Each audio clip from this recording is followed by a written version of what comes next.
وضو میں جو جذبہ ہے نا وہ اصل میں پاکی اور پاکیزگی کا جذبہ ہے. وضو میں جو جذبہ ہے وہ اللہ کے امر کو ماننے کا جذبہ ہے. بس وضو خود ایک عبادت ہے. وضو خود ایک عبادت ہے. عبادت ہے تو اتنی بڑی بڑی عبادتوں کا ذریعہ بن. اگر عبادت نہ ہوتی تو کبھی اتنی عبادتوں کا ذریعہ نہ بنتی. وضو خود ایک بہت بڑی عبادت ہے. وضو خود ایک بہت بڑا عمل ہے. خود ایک بہت بڑا عمل ہے. آپ جب بھی وضو کریں نا، جب بھی وضو کریں ایک تصور کے ساتھ وضو کریں.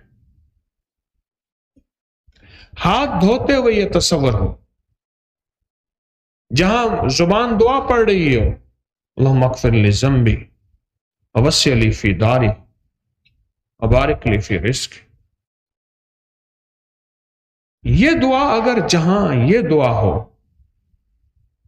یہ دعا جہاں یہ دعا پڑھنی ہے، اور اس دعا کا فائدہ آپ کو پتہ ہے، مجھے دنیا میں آج تک کوئی شخص نہیں ملا جس نے 3 چیزیں مانگی ہوں اور اس دعا سے نہ ملی. 3 چیزیں مانگی اور نہ ملی. وضو کی دعا سے 3 چیزیں مانگی ہوں اور نہ ملی. مجھے یاد نہیں ہے.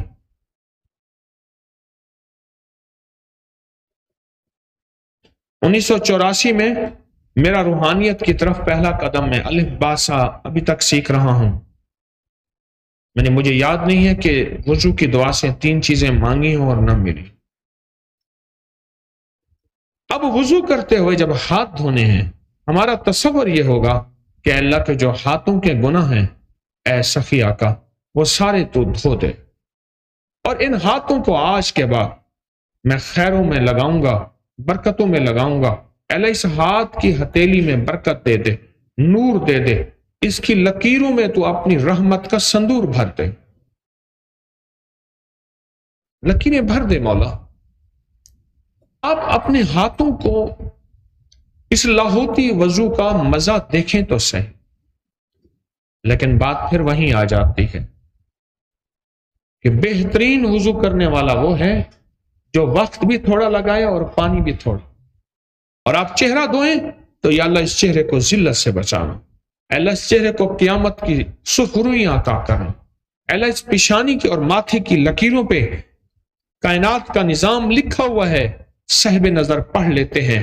اللہ میں ماتھے پہ ہاتھ اس لیے لگا رہا ہوں کئی لکیروں پہ اگر کوئی چیز بڑی ہو تو وہ لکیریں ظاہر ہو جائیں، اور ان لکیروں کے اندر جو میرا مقدر نصیب، بخت، عزت، دولت، وسعت اللہ جو موجود ہے وہ تو ظاہر کر دے اور عطا کر دے.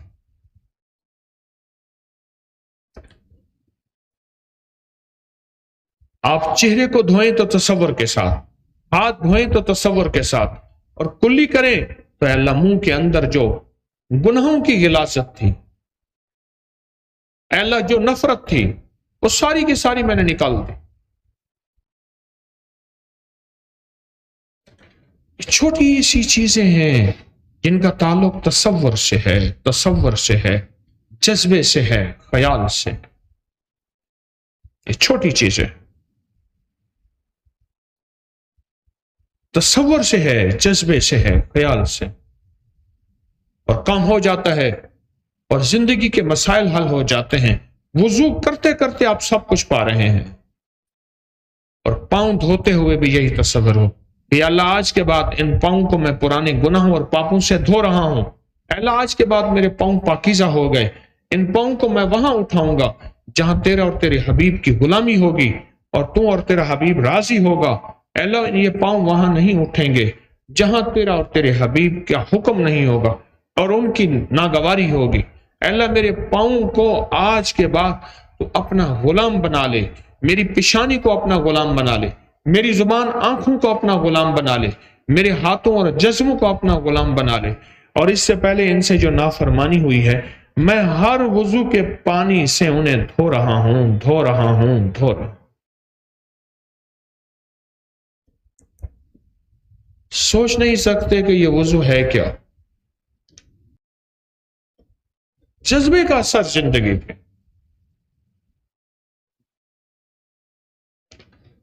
یہ وضو کا جذبہ ہے، اور چھوٹے سے لفظ ہیں وضو کی دعا کے، اللہم اغفر لی ذنبی، مولا جو پچھلی جتنی بھی کمیاں، کوتاہیاں، نافرمانی اور زندگی کے صبح و شام کی کالی دنیا، یہ جتنی بھی زندگی ہے وہ ساری کے ساری معاف کر دے، مجھے بھی، میری پچھلی نسلوں کو بھی، میرے بڑوں کو بھی، اور اے اللہ کیا پتا اللہم اغفر لی ذنبی کے اندر ایک بڑی باریک چیز ہے، وہ سن لینا اور آج کے بعد اس کا بھی تصور کرنا ہے۔ یا اللہ میرے پچھلے بڑوں سے کوئی ایسا ظلم ہوا، کسی مظلوم کی بد دعا، اور وہ میرے آگے تک نسلوں تک چل رہی ہے، کبھی کسی بیماری کی شکل میں، کبھی غربت کی شکل میں، کبھی گناہوں کی شکل میں، کبھی عذاب کی شکل میں، کبھی بلا کی شکل میں، کبھی قید و بند کی شکل میں، کبھی خون اور قتل و غارت کی شکل میں، کبھی قرضوں بیماری کی شکل میں، کبھی نافرمانی کی شکل میں، اور کبھی اس شکل میں کہ تو بعض اوقات ناراض ہو کے مال دولت یعنی لقمے نہیں چھینتا، سجدے چھین لیتا،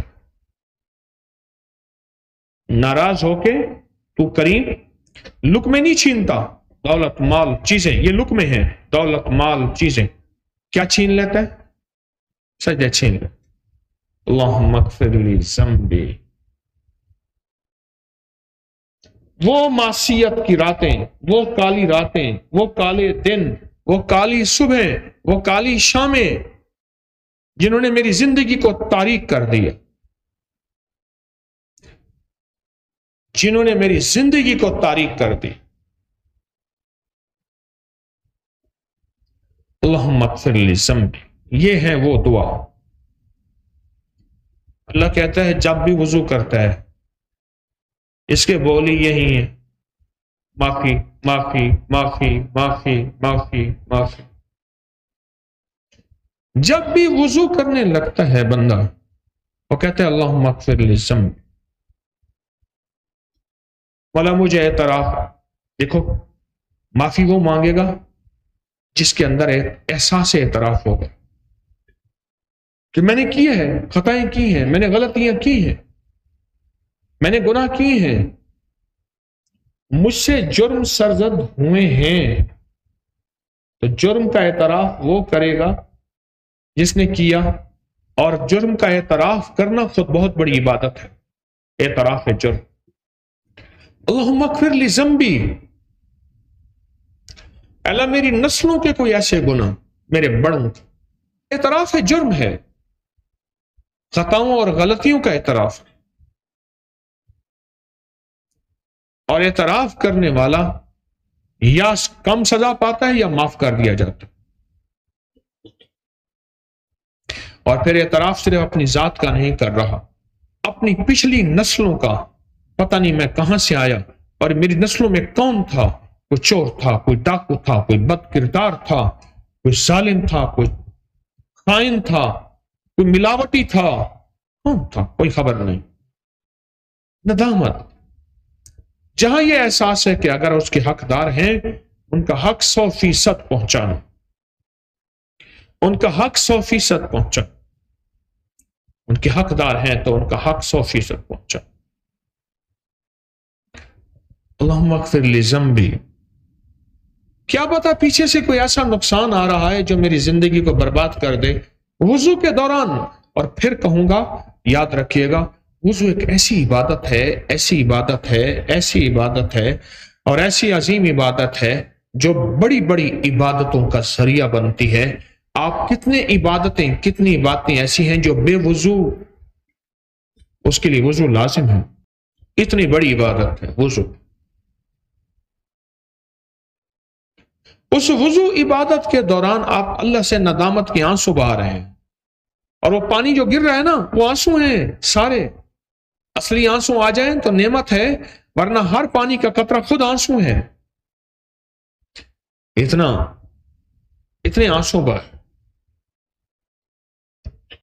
اور یہ کہہ رہے ہیں اللہم اغفر لی ذنبی، رحمت آئی موجوں پہ۔ اب آگے سنے کام اب شروع ہو گیا، اب کام شروع ہو۔ تو اللہ پاک کہتے ہیں اچھا ٹھیک ہے میرے بندے، ہر وضو کے دوران تو کہتا ہے اللہم اغفر لی ذنبی، پھر مانگ کیا مانگتا ہے؟ کہتا ہے اللہ ووسع لی فی داری، اچھا ٹھیک ہے، اور کیا مانگتا ہے؟ وبارک لی فی رزق،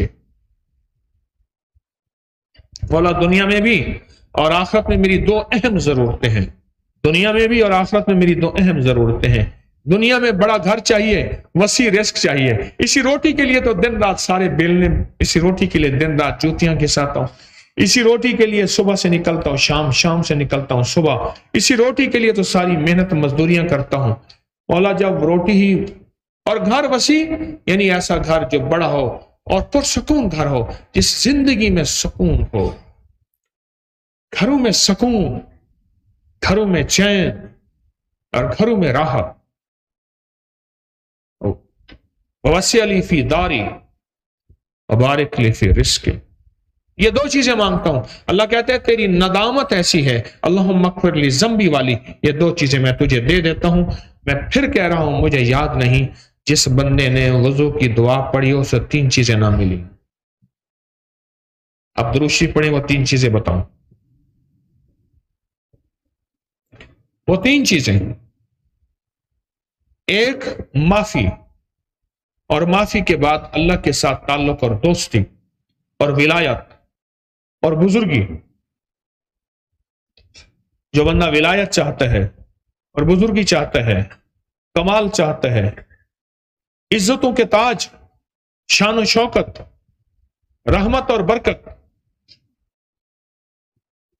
وہ وضو کی اس دعا کے ساتھ دوستی کر لے،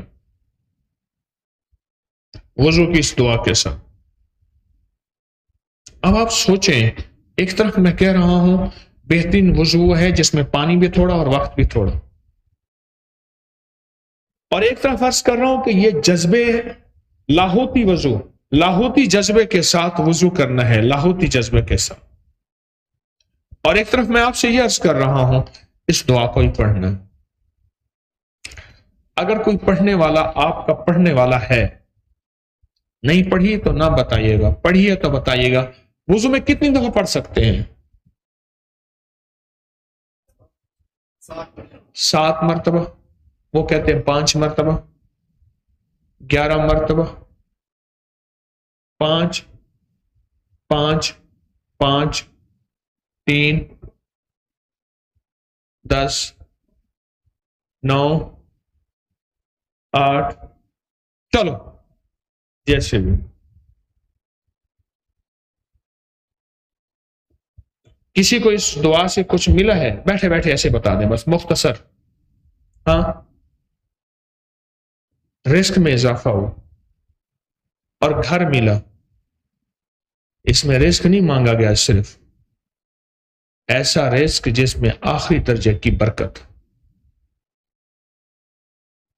آج اگر میں تونگر ہوں تو میری نسلیں بھی تونگر ہوں، آج اگر میں مالدار ہوں تو میری نسلیں بھی مالدار ہوں، آج مجھے اللہ نے عطا کیا ہے، مجھے تو اللہ نے دے دیا، کہیں ایسا نہ ہو میری نسلوں سے چھن جائیں اور میری نسلیں تعارف کرا کے۔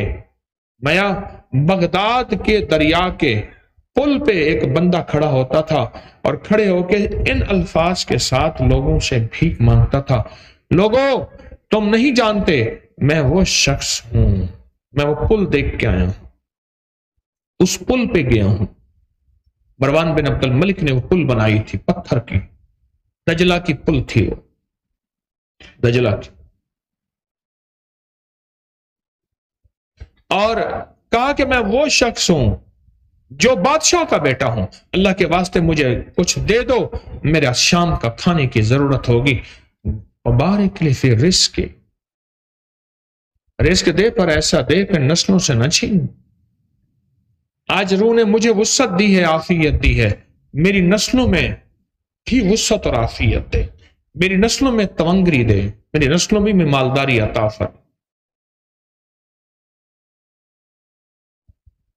یہ وضو ایک عمل ہے اور اس کے اندر ایک جذبہ کارآمد ہے کہ میں نے پاک رہنا ہے، میں نے پاکیزہ زندگی گزارنی ہے، میں نے زندگی کے سبق میں پاکیزہ زندگی گزار، ایک جذبہ ہے۔ جو وضو کے دوران آپ چل رہے ہیں، کر رہے ہیں۔ اور اللہ پاک کیا کہتا ہے؟ اتنی بڑی عبادت جو عبادتوں کا ذریعہ بنے، اس عبادت کے دوران میں جو مانگے گا سو ملے گا۔ اس لیے یاد رکھیے گا، عمل سے پہلے ملتا ہے، عمل کے درمیان ملتا ہے، عمل کے بعد ملتا ہے، پر جو عمل کے درمیان ملتا ہے وہ کمال ہوتا ہے، اور جو عمل کے بعد ملتا ہے وہ بے مثال ہوتا ہے۔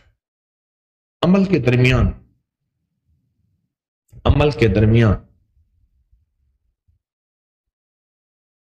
عمل کے درمیان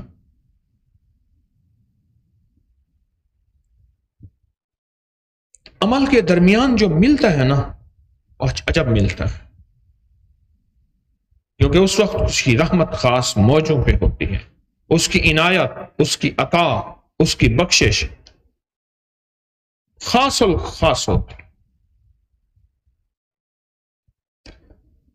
اب آپ سوچیں تو صحیح، آپ وضو کرتے ہوئے مختصر 3 بول ہیں، میرا گمان ہے، خیال ہے جن کو یہ دعا یاد نہیں بھی ہوگی ابھی وہ یاد ہو گئی ہوگی۔ اللہم اغفر لی ذنبی ووسع لی فی داری وبارک لی فی رزقی۔ ایک بندہ دعا یاد نہ کرنا چاہے، اس کا مقابلہ نہیں ہے، اس نے فیصلہ کیا میں نے یاد کرنی ہی نہیں، اور ایک اگر فیصلہ کر لے کہ میں نے یہ چھوٹے سے لفظ یاد کرنے ہیں اور ان چھوٹے سے بولوں کو یاد کرنا ہے، اور اپنے لیے اور اپنی نسلوں کے لیے پرسکون بڑے گھر اور برکت والا ایسا رزق جو چھن نہ جائے، جس سے محروم نہ کر دیا جائے، جو چھن نہ جائے اور جس سے محروم نہ کر دی، ایسا برکت والا رزق جو چھن نہ جائے اور جس سے محروم نہ کر دیا۔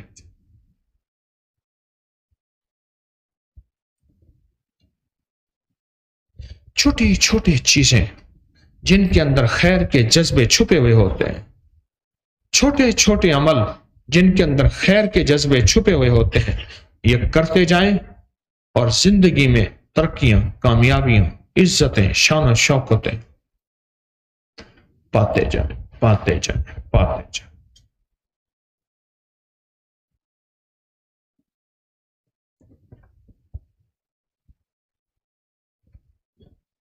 میں نے تو کہا ہے نا کہ میں بار بار ایک بات دوہرا رہا ہوں، مجھے یاد نہیں ہے کہ جس بندے کو میں نے یہ وضو کی دعا پڑھتے دیکھی ہو۔